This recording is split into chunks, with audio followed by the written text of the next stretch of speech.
What's up? Alexander here with Date Psychology. So it's been a while since the last video. I always say I'm gonna upload another one for you soon, but that soon is very relative, isn't it? Anyway, today we're gonna talk about a few papers because this is a topic that kind of turns into one of those meme charts, as I like to call it.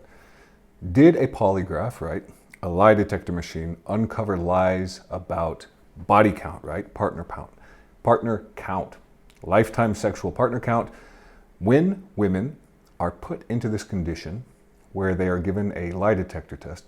And specifically, this is putting someone into a condition where they're given a fake lie detector test. They're told, you're going to be on this lie detector test. You're going to get caught if you lie, and then they're going to do the survey, right? Do they change how many people they say they have had sex with in the past? Let's go forward and look at that. But first, going on to the first slide, we're going to have to go through some things to kind of clarify, because a lot of people have misunderstood these papers.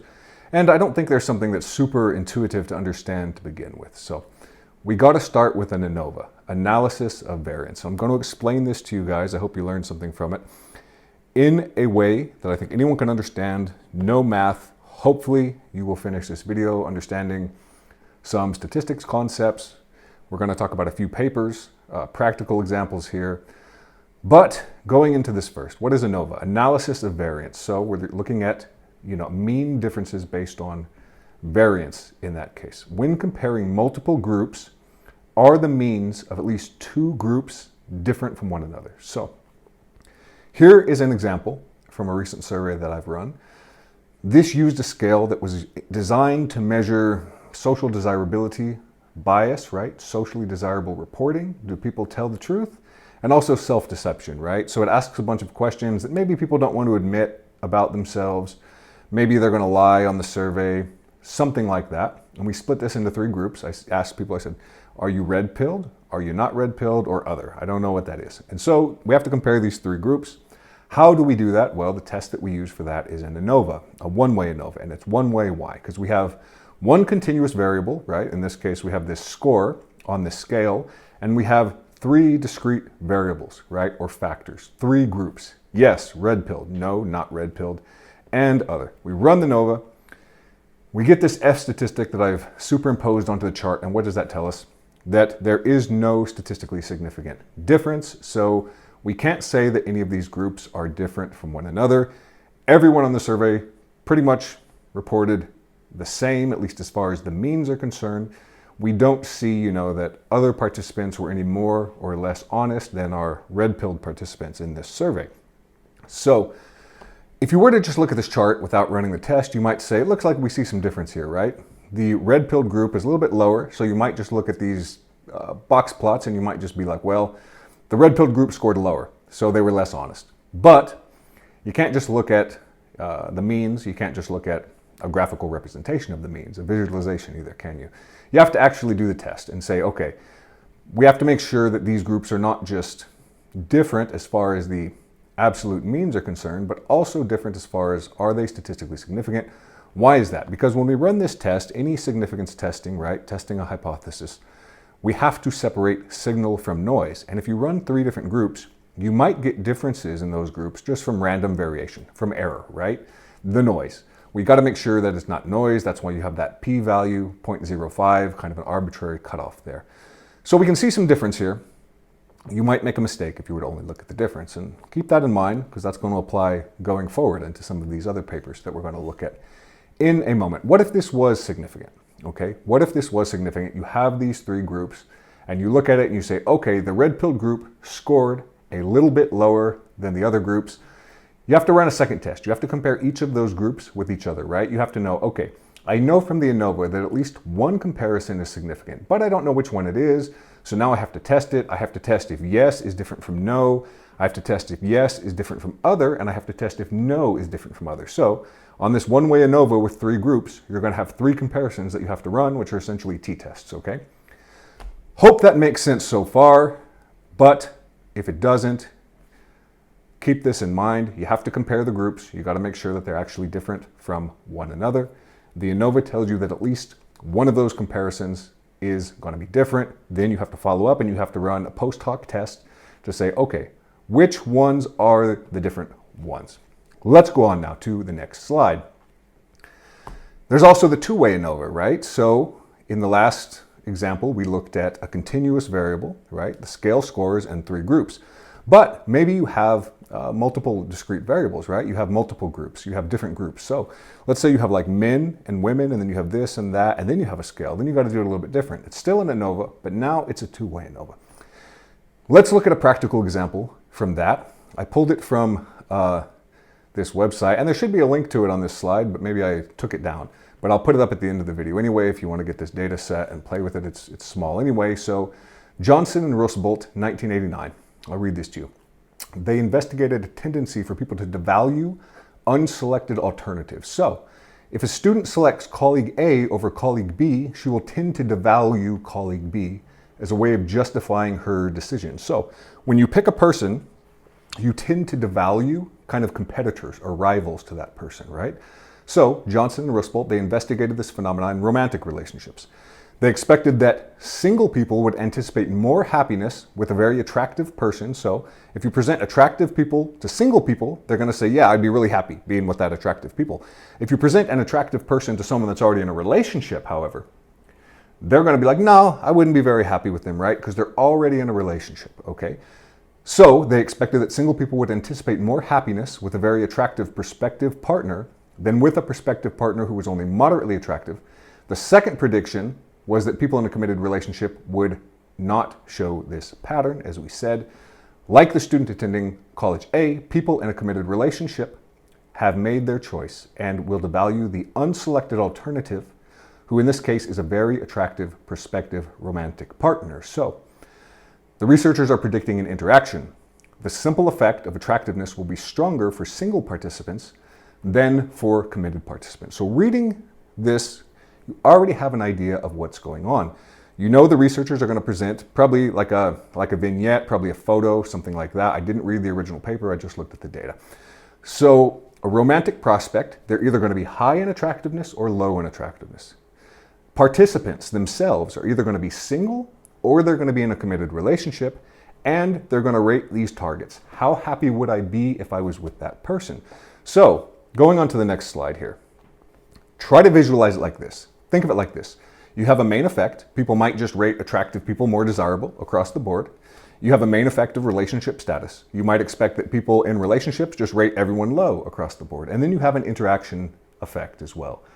Attractiveness of the prospective partner and the participant's relationship status. And if you see kind of the grid up here, you can kind of visualize that, right? You can see that you get 4 combinations. You have people that are in a relationship. How do they rate the attractive prospect? People in a relationship, how do they rate the unattractive prospect? People who are single, how do they rate the attractive prospect? People who are single, how do they rate the unattractive prospect? So hopefully you're still following along. If not, pause it, look at the slides, take some time to think about it, and we'll go on to the next one right now. Took the data, I ran it in R. Here's what we find. Significant effect of attractiveness. You can see in the R readout there under P, right? It has the little asterisk, right? So that tells you that it's significant. You can see it's P 0.01 for attractiveness.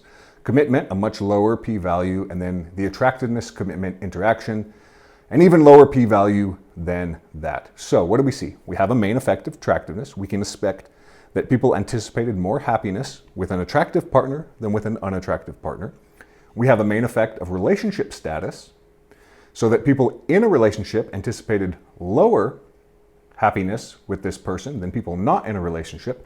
And then the interaction effect, which we will look at next. Because when you get an interaction, you have to say, okay, what is the interaction? Because I had these 4 combinations. It's not necessarily the case that all 4 are actually different from one another. This is real data. This is a real study, by the way. So we're looking at a real example here. Let's go on now.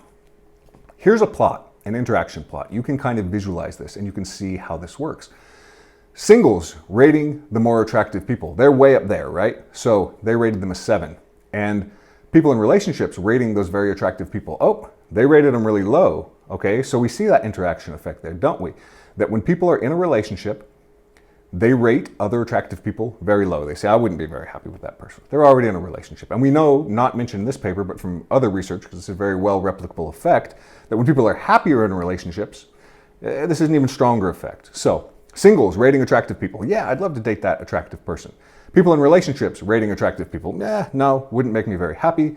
Ratings of people who are low in attractiveness, on the other hand, pretty low across the board. Both singles and people who are in relationships say, I don't think I'd be very happy with that person. Probably, as you would expect, bit of a black pill for you there. Anyway, going on to the next slide, we can also visualize this with box plots, right? And we can see our box plots split into high commitment, which is our people in relationships, and low commitment, which is our singles. And then we can see high attractiveness on one side, we can see low attractiveness on the other side, and we can kind of see how those are rated. So feel free to pause it or go back to the other slide, look at the plots, think about it for a minute, get an idea where you kind of understand what's going on. And we'll go on now to the next slide. So, as I said, we can't just leave it at the ANOVA, because what does the ANOVA tell us? Well, as we already said in the first slide, the ANOVA tells us that one of these comparisons is significant. It doesn't tell you that they're all significant, right? So you kind of got to go through and run this post hoc test, which is essentially a series of comparisons. It's comparing every combination that we have there, which is what we have here, isn't it? So, given that, we go down, we look at all these p-values, and as you can see, not all of these groups are significantly different from one another. So, the ANOVA doesn't tell you which ones are significant from one another. It just says there's a difference in means somewhere there. You got to dig in a little bit further than the ANOVA to know. Going on now to the next slide. What did the results in this show that was significant? Well, singles rated the attractive prospect higher than participants in the relationship rated the attractive participant, right? So here you're looking at the high attractiveness condition, and you see the blue line, singles way up there, people in relationships way down there. You can see it's a big old difference. So that was a significant difference. Singles rated the attractive prospect higher than participants in a relationship rated the unattractive participant, right? So we also know that singles rated that attractive participant higher than people in relationships rated the unattractive participant. So you're looking at, the top dot of that red line and the top dot of that blue line. They're also pretty big. You can say, you can kind of just guess that's going to be a significant result just from looking at it, right? And finally, singles rated the unattractive prospect lower than singles, the same group, also rated the attractive prospect, which is just what the blue line shows you, doesn't it? Attractive prospect rated by singles way up there, and the unattractive prospect rated by singles way down there. What was not significant that stands out to you in this? Well, it's that red line, right? So people in relationships did not actually rate the low attractive participant higher than the high attractiveness participant, at least not significantly different. In other words, we can't rule out that it's not just error or noise, right? You might not know that just looking at the chart, because you see, people in relationships rated the highly attractive target lower than people rated the low attractive target if they were in relationships. But that's not actually a significant difference, right? So this is why you actually have to do the tests. You can't just look at the line going up and say there's a difference. You got to look at the tests and the numbers. Anyway, next slide here.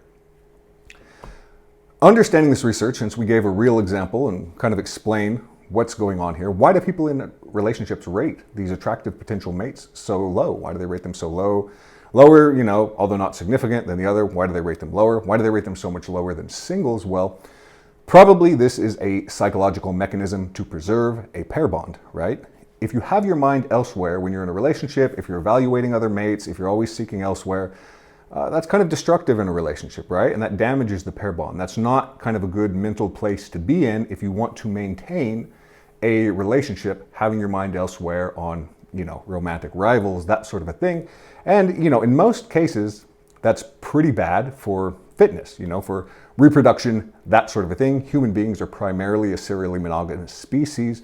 Pair bonding is very important for, offspring survival, and even for, reproduction for males, right? So being able to maintain a long-term pair bond, very important. So we have these psychological mechanisms or biases that help us to maintain that. One of those is called positive illusions, that we see the person we're in a relationship within as being like the greatest person in the world, and we see potential rivals when we're in a relationship, we're in love and all of that is like not being so hot, right? Like, well, whatever.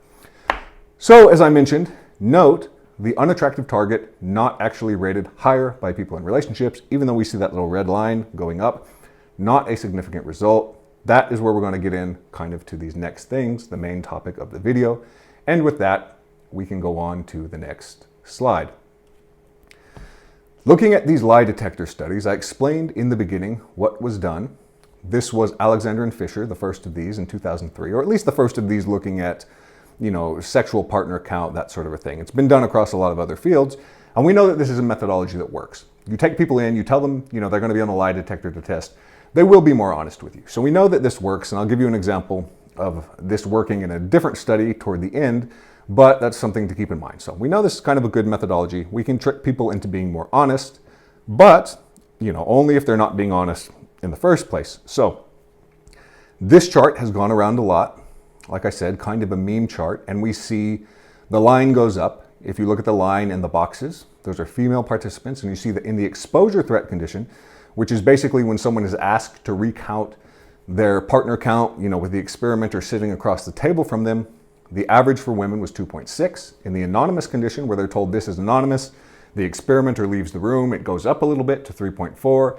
And in the pipeline condition, which is the fake lie detector test, you've hooked them up to all this wires, you've said, you're going to get caught if you lie, goes up a little bit more to 4.4. So just a jump of one person. So already we know, looking at these numbers, it's actually not that big of a difference, which kind of might clue you in on like where this is going in the long run. But you see the line go up, and I think that's enough for a lot of people to say, wow, there was an effect here. There was a big difference. But, if you read the results of this study, you see that's not the case.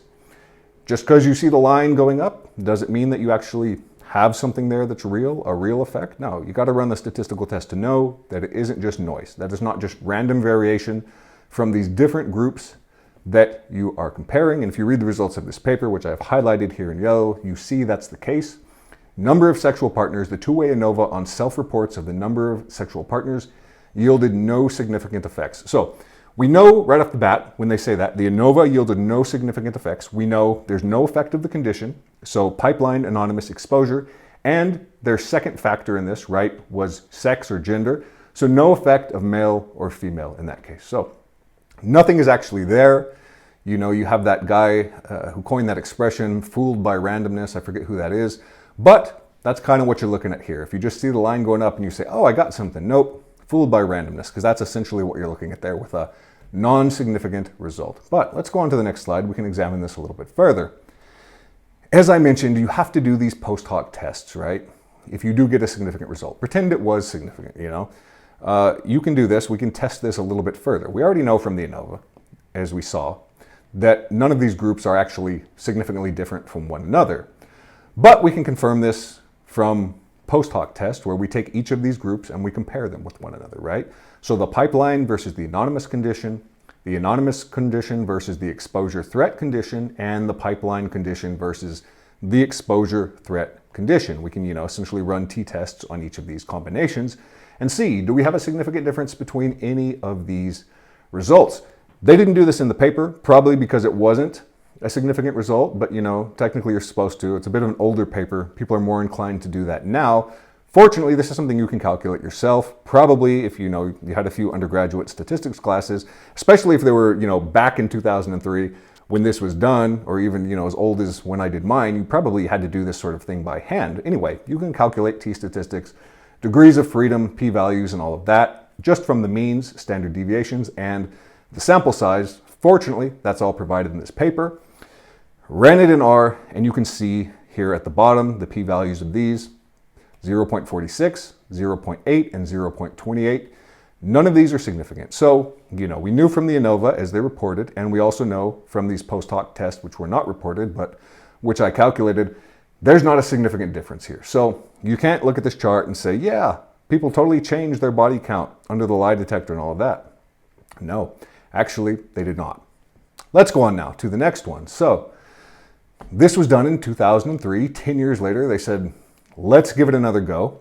Fisher here. And, I don't mean to be, I'm not trying to pick on this person or these studies, because the studies are very well done, and, they address a very important question. And this researcher, Marianne Fisher, she does good work. But I'm just telling you what the results show and what they don't show. So in 2013, Fisher tried to do this with a larger sample. If you look at the sample size in the past one, it's not that surprising that we didn't see a significant result. And why is that? It's pretty small. And when you have small sample sizes and you divide them into 3 groups and you do the ANOVA, it's difficult to get a significant result unless you have a really, really big difference there. And like I said, you can see the differences reported in the mean. The maximum was like 1 partner, 1.5 partners maybe between the exposure threat. I'd have to go back to the last slide and look. But that's not a big difference.